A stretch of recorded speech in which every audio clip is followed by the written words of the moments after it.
everything we've spoken about today goes on a plate. And many of you didn't relate your research to a plate. Everything we eat. We're talking about food. Because really, all of us here together today think it should be a food solution, not necessarily a pharmaceutical solution. It should be real food. You only get sick if you eat bad food. How do I explain that? It's like a motor car.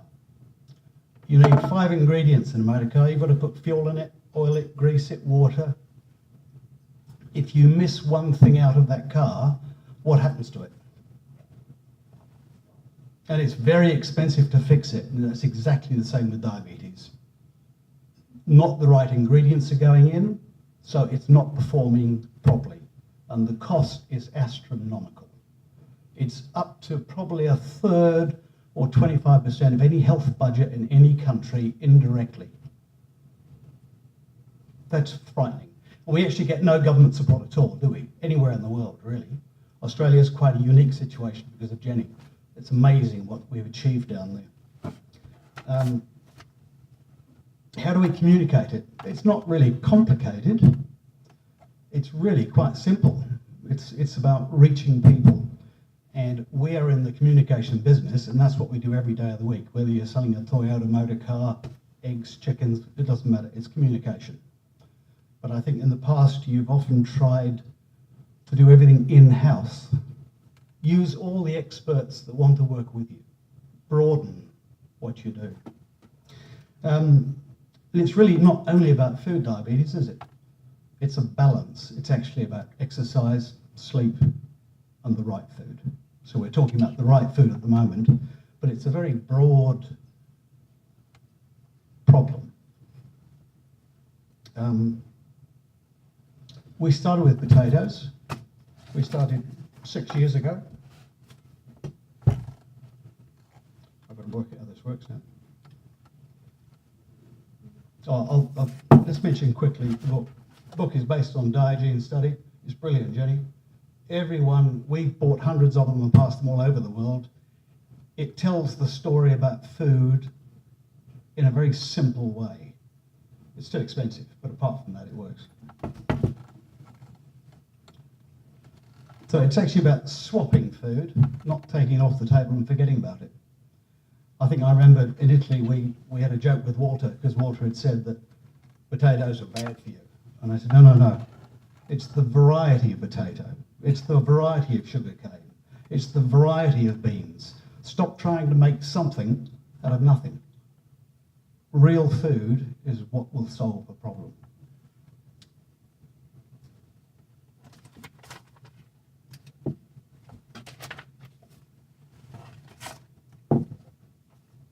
Bread. Bread's not a problem. We currently, with our bread partner, bakery partner, do 300 million loaves a week of low GI bread in Europe. In Australia, because of Jenny and Alan's work, they do nearly 1 million loaves a week of low GI bread. Average is 40. It tastes great. You can't sell something if it doesn't taste any good. And it is of no benefit. There's no point in doing it. So potatoes. We started with potatoes. We will be in 60 countries within the next 3 years, probably producing 5 million tonnes of potatoes. The potato industry is 480 million tonnes in the world. Every country is decreasing except China. China adds about 1 million tonnes a year. Europe decreased by 8% last year. Australia decreased by 1%. I don't know what America or Canada decreased by. Because it's being fresh potatoes being hijacked by an industry to convert it into something which tastes good. But you can make any food taste good. We know how to do that. That's just pure science.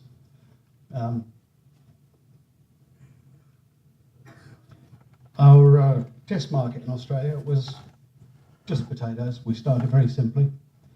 We discovered we had a variety that averaged out at 53, 55 on a GI scale.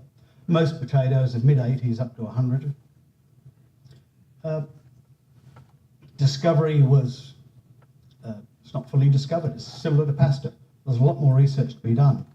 But it's probably the cell structure and it's the way it's digested. Maybe it's more heat resistant. I'm not a scientist.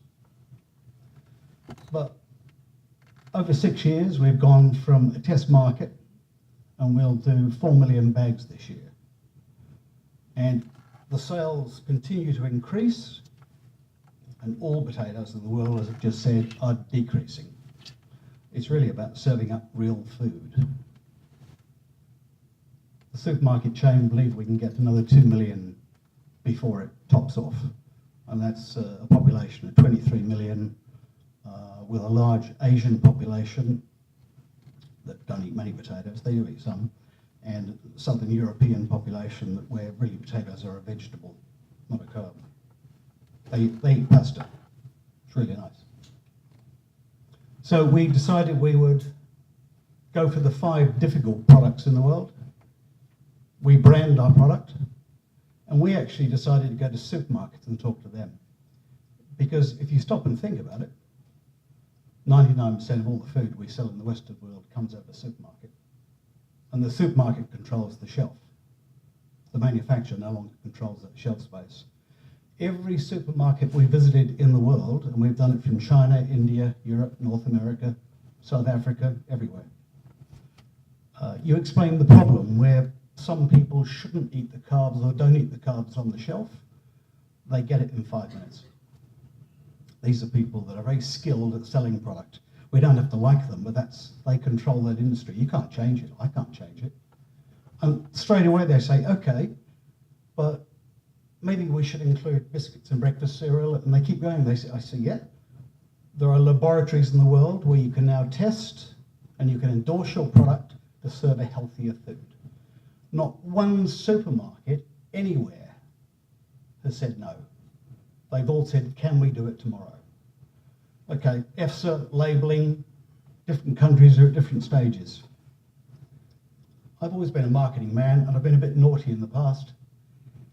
Labelling laws, to me, are like a brick wall. Most people stop. No. You can climb over a wall, you can bash a hole in it, you can put a gate in it.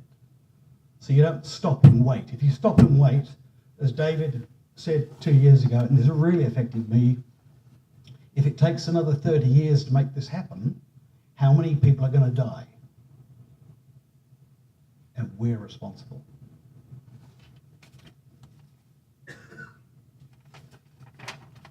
I'm taking too long now, I think. 2 minutes? Okay, some one-liners. So it's about 25% of any health budget in any country. That's phenomenal, really, isn't it? In the UK, the CEO of the UK National Health System actually has diabetes now because he wasn't looking after himself. It's a bit embarrassing. He estimated that it's about £40 billion a year in the UK. And they don't have the highest rate in the world. We can name other countries who've got a much higher rate. One of the biggest problems in Malaysia. They have the highest rate of amputation in the world, and they can't even afford to fix it. People just die. So, please, climb over the wall, don't stop, and produce real food. Thank you, Jenny. You're my hero.